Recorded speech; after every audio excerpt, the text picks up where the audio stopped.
It was 2:47 a.m. Maya awoke not from a sound, not from a nightmare, but from a deep and undeniable silence.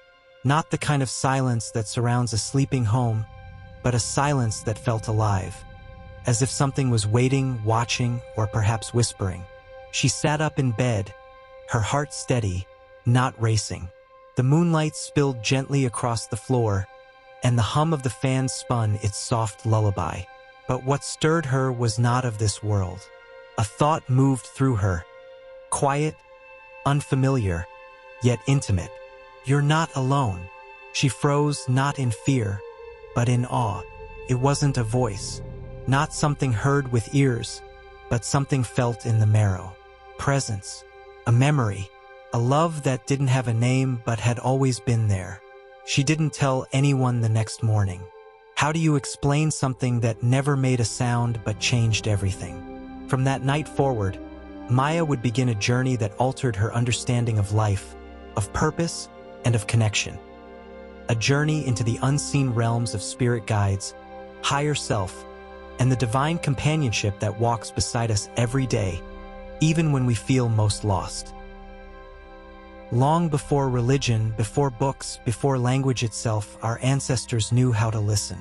They sat under the stars, felt the earth breathe beneath their feet, and recognized the signs that danced between worlds.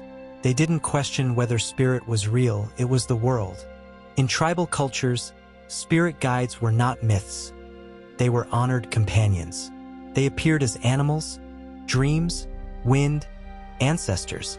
Every sign in nature was a message. Every illness had a story. Every child was born with a guide.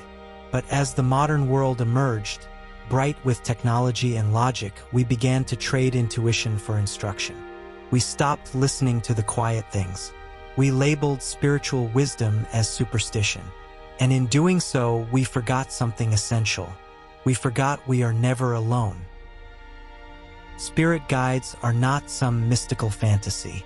They are not bound by form, time, or even one culture. They are intelligent, benevolent beings of energy that walk beside us. Some from birth, others arriving during turning points in our lives. Some are ancestors from your lineage. Others are angelic beings, animal spirits, ancient teachers, or even versions of your future self reaching back to light your path. They are here not to control your choices, but to support your evolution. Their role is not to rescue you from life, but to guide you through it. They are the unseen presence behind sudden clarity, the strange calm you feel in chaos, the voice that says, "Turn left" moments before a near miss, the dreams that stay with you long after you wake. They speak in nudges, symbols, feelings, synchronicities. They speak the language of the soul. Not all guides are external. One of the most powerful guides you'll ever meet is you.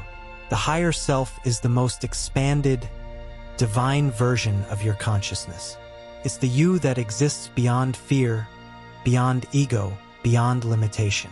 It is the soul self that remembers why you came to Earth, what you agreed to learn, who you're meant to meet, the lessons your spirit chose to experience in this lifetime. The voice of the higher self isn't loud.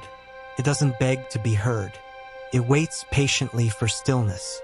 It speaks through a knowing that arises in silence, in moments of alignment, in the spaces between thoughts.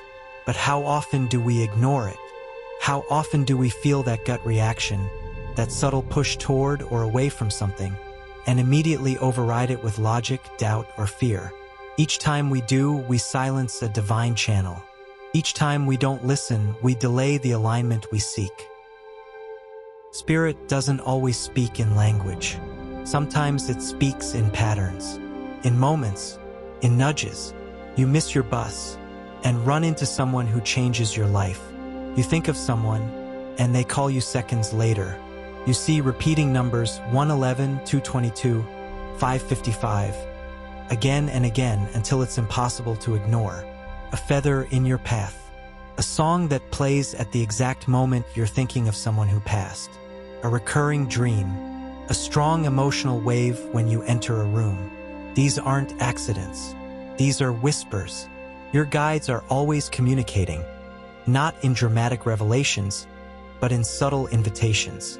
But here's the catch: you must meet them halfway. You don't need to be a psychic.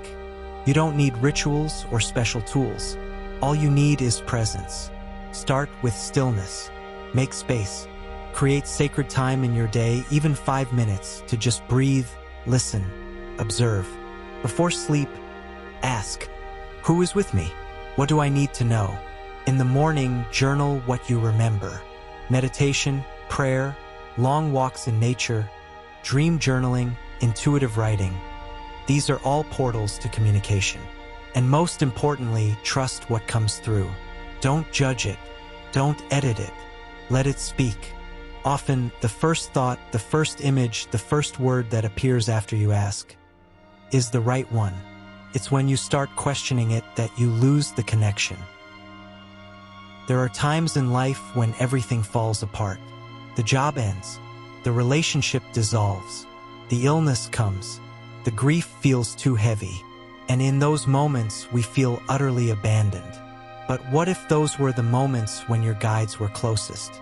What if every breakdown was secretly a breakthrough being born?